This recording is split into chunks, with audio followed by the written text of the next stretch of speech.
साथियों नमस्कार। साथियों आनंद से रहें और प्रकृति के साथ सुरक्षित व आनंदित रहें। आज वर्ष 2023 का पहला दिन है। 1/1/2023 सबको बहुत बहुत बधाई व शुभकामनाएं हमारे चैनल की तरफ से व हमारी तरफ से। सबसे पहले तो आज शुरुआत कर रहे हैं एक छोटे से वृक्ष पौधे को लगाकर। ये एक संयोग है कि छोटी बहन और हमारे प्रिय भांजे कोई नीदरलैंड से, कोई लंदन से संयोग है कि आ गए हैं, तो उन्हीं के द्वारा वृक्षारोपण कराया जा रहा है। ये तो नए वर्ष की शुरुआत है सकारात्मकता और पॉजिटिविटी के साथ। और फिर आज जो है तप के रूप में आपको ले चलेंगे श्री गिरिराज जी की परिक्रमा कराने, और वहाँ पीलू वृक्ष के बारे में आज आपको जानकारी नर्सरी पाठशाला की शाखा के द्वारा दी जाएगी। उसकी गुणवत्ता भी बताई जाएगी और गिरिराज जी के दर्शन भी करवाए जाएंगे वृंदावन में। और श्री गिरिराज जी की पर्वत श्रृंखला में जो अलौकिक और अद्वितीय वृक्ष लगे हैं और जो बहुत बड़ी एक जड़ी बूटी और आयुर्वेद से संबंधित हैं, जिनकी जानकारी इन संतों और महात्मा जी लोगों को होती है, और ये उसको प्रैक्टिकल रूप से अपने व्यवहार में लाते भी हैं, और यदि इनसे मुलाकात हो जाए तो ये बहुत अच्छी जानकारी देते हैं। तो देखिए, पीलू वृक्ष है जिसके बारे में मुझे जानकारी नहीं थी, मैं पहचानता भी नहीं था। इन संत जी ने बहुत ही सरल भाषा में उसके औषधीय गुणों को समझाया है। ये परिक्रमा मार्ग में संत श्री सरवन दास जी साहब मिल गए, और जो दंडौती वाले भक्त लोग होते हैं जो दंडवत करके आगे सेवा करते हैं, उनकी आप सेवा में संलग्न रहते हैं। हमको भी आशीर्वाद के रूप में चाय पीने को मिल रही है, और मैं उनके आशीर्वाद तुल्य रूप से चाय पीने जा रहा हूँ। परिक्रमा मार्ग में श्री सरवन दास जी मिल गए, और देखिए खोजना तो हमारी आदत ही है और खोजते तो रहते ही हैं। तो ये देखिए, एक सामने आपको वृक्ष का परिचय भी करा दें। ये पीलू वृक्ष है, पीलू, और ये बहुत ही बड़ी आयुर्वेदिक एक जड़ी बूटी के रूप में है। और ये यहाँ पर गिरिराज जी के महान जो पर्वत है, श्रृंखला है, उसमें ये पाए जाते हैं, और इनमें पीले रंग का फल लगता है। संत जी साहब ये बताइए कि इसमें फल कब लगता है? बैसाख माह में पीले रंग का। अच्छा, पत्ते हो जाता, वैसे तो हरा रहता। अच्छा, इसका दूसरा नाम भी आप कुछ बता रहे थे? डूंगर। अच्छा, देहाती भाषा में इसको डूंगर कहते हैं, ब्रज भाषा में। तो चलिए, बहुत ही अच्छा। पीलू वृक्ष की पत्तियां और पीलू वृक्ष के पंच तत्व और फल बहुत बड़ा औषधि और आयुर्वेदिक गुण रखते हैं।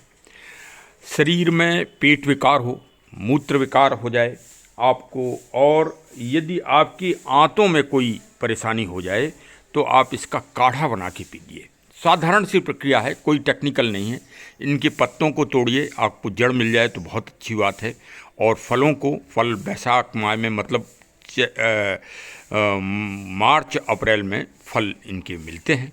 कोई बात नहीं, उनको संकलित कर लीजिए और इनका सेवन करिए। बहुत ही शरीर के लिए समझ लीजिए कि ये एकदम दिव्य जड़ी बूटी और आयुर्वेदिक चीज़ है। इसके कई नाम हैं। इसको इंग्लिश में तो मिस्कवाक ट्री कहते हैं, और सेल्वेडोरा पर्सिका भी कहा जाता है, तथा अलग अलग अंचल में इसको अलग अलग नाम से भी बुलाया जाता है। संस्कृत में इसको सहस्राक्षी शीतफल कहते हैं। शीतफल इसका नाम ही है। इसी से आप समझ लीजिए कि इसको खाने के बाद गर्मी का एहसास नहीं होता शरीर में। जिन लोगों के शरीर में गर्मी की व्याधि या शारीरिक पीड़ाएं, या जैसे बार बार प्यास लगना और जल तत्व की कमी होती है जिनके शरीर में, वो इसका सेवन करते ही रहें। इसीलिए देखिए, वहीं से फिर आगे राजस्थान चालू हो जाता है, जहाँ स्वाभाविक रूप से पानी की कमी मानी गई है। तो ये वृक्ष भी देखिए, प्रकृति ने ऐसी जगह इनको पैदा किया है, और ये अपना जीवन भी भीषण गर्मी में भी ये अपना जीवन सुरक्षित रखते हैं और हरा भरा रखते हैं। प्रकृति में इनका नेचर के लिए एक बहुत बड़ा योगदान है।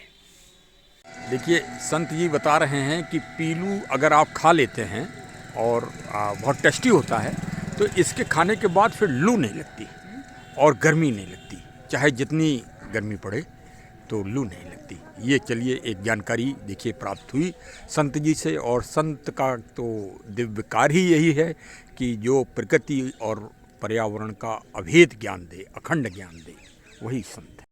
जैसे आपके मुंह में अगर छाले पड़ जाते हैं, दमा, सांस लेने की परेशानी होती है, पेट विकार की समस्या है, तो समझ लीजिए कि इसका काढ़ा आप नित्य पीजिए प्रातः सुबह सुबह खाली पेट, तो ये सारे शारीरिक विकार आपके दूर हो जाएंगे।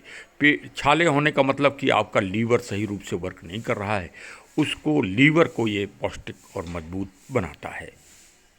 श्री गिरिराज जी की परिक्रमा जी में तो अखंड तप है, यहाँ अखंड ज्ञान है और प्रकृति का अनमोल खजाना है, और यहाँ प्राण वायु ऑक्सीजन की अत्यधिक मात्रा है। शायद प्राण वायु ऑक्सीजन का स्वास्थ्य लाभ यहाँ के लोगों को जो मिलता है, परिक्रमा जो लोग करते हैं, ये एक वैज्ञानिक और आधुनिक एनवायरनमेंट में सबसे उच्च कोट का पावन तीर्थ स्थान है। यहाँ कण कण में भगवान कृष्ण वासुदेव नंदन विराजमान हैं और आनंद ही आनंद है। देखिए कितना तप लोग कर रहे हैं आनंद की मुद्रा के साथ, आनंद प्राप्त करने के लिए। इनकी कोई इच्छा नहीं, इनका कोई सरोकार नहीं, ये सिर्फ आनंद, प्रसन्नता और ईश्वर की भक्ति को प्राप्त करने के लिए यहाँ दंडवत कर रहे हैं और दंडवत करके आगे बढ़ रहे हैं। ऐसा महान तप आपको दुनिया में कहीं देखने को नहीं मिलेगा। ये सिर्फ भारतीय और सनातन संस्कृति का अखंड तप है और यथावत चलता आ रहा है। अब सावधानी और चेतावनी की आवश्यकता ये, परिक्रमा के दौरान, भ्रमण के दौरान यह दिखाई दिया कि अंदर परिसर में जो एक विशेष क्षेत्र है गोवर्धन गिरिराज जी का, वहाँ अंदर की तरफ घुसकर कुछ लोगों ने मकान बना लिए हैं, कुछ लोग अतिक्रमण करने का लगातार प्रयास करते नज़र आ रहे हैं और कुछ पेड़ पौधे भी सूख रहे हैं। इनको सरकारों को, उत्तरदायी संस्थाओं को, उत्तरदायी विभागों को इनका रखरखाव और संरक्षण करने की बहुत बहुत बड़ी आवश्यकता प्रतीत हो रही है, जिससे ये प्रकृति का संरक्षण का जो संदेश पूरी दुनिया में गिरिराज जी के द्वारा दिया जा रहा है, वह यथावत अखंड रूप से इस पृथ्वी मंडल पर स्थापित हमेशा हमेशा के लिए रहे। अब अंत में आप सबसे अपील कि हमारे चैनल को सब्सक्राइब करें और जन जन तक प्रकृति, पर्यावरण और जलवायु के जागरण हेतु फॉरवर्ड करें। बहुत बहुत धन्यवाद। Thank you.